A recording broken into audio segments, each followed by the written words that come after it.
Good morning, someone. Someone may be watching.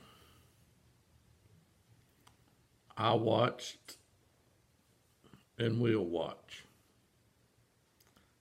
I will keep watch. Today, I am in my Father's house and I am reading from the history book. I'm on page 1708 and continued into 1709. And I think it concludes on 1710. I am looking at, and the title of this is Your Pastor a Wolf? Or just a hungry sheep that likes to devour? I'm looking at words that were written before I was born. I have no idea how many people have read these words, but they are written for a reason, and that reason being so that I can read them to you here this morning. So this man was left in Crete. Titus was the man to set in order some things, to appoint elders. Elders are not teenagers. Elders are not youth pastors. If any man be above reproach, the husband of one wife,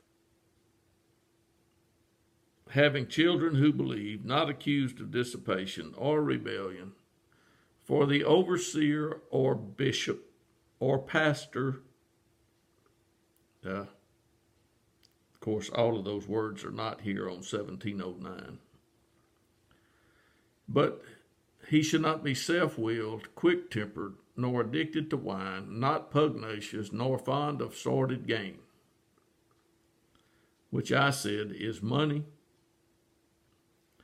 money, money. But hospitable, loving what is good,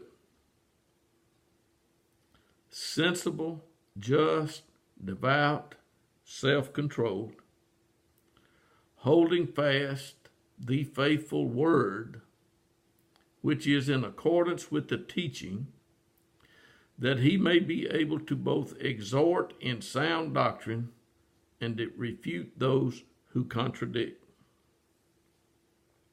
That was his job to do in the towns where he went. The man's name was Titus. He says, there are many rebellious men, empty talkers and deceivers. In that day, it was especially those of the circumcision. Now, probably you don't know, what the circumcision was. But we don't have to deal with the circumcised today. We just happen to have to deal with every wind of doctrine and those who preach it.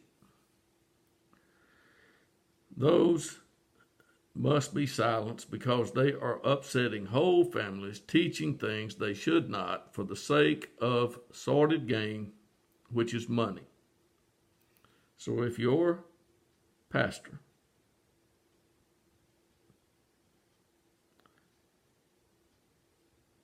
he may be crafty.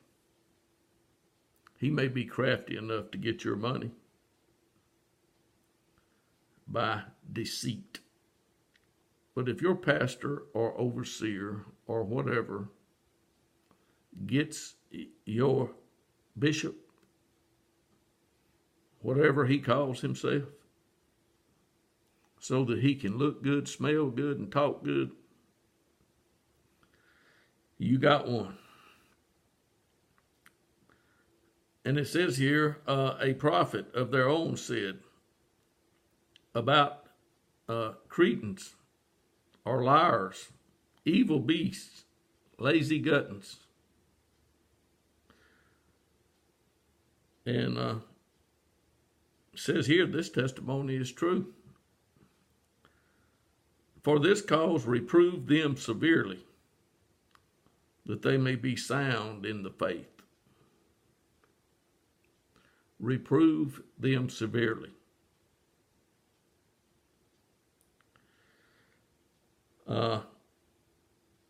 Not paying attention to Jewish myths and commandments of men who turn away from the truth.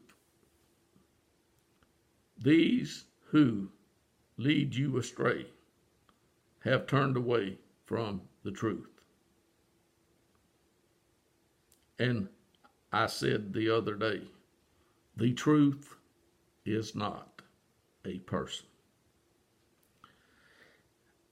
To the pure, all things are pure, but to those who are defiled and unbelieving, nothing is pure. And we have them, folks. The unbelieving, where nothing is pure. I'm not answering the phone. I'm busy. So there you go. I'm reading from 1709. To the pure, all things are pure. But those who are defiled and unbelieving, nothing is pure. But both their minds and their consciences are defiled. Guess what? There are people today that are in bad shape. They profess to know God, but by deeds they deny. They're detestable and disobedient and worthless for any good deed. And these people will do whatever it takes to take from you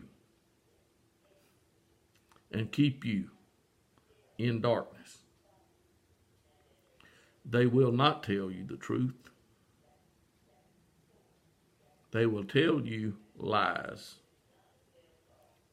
and lead you to believe that God loves sinners. He was told here to speak these things which are fitting for sound doctrine. Right here on 1709. There's another phone ring.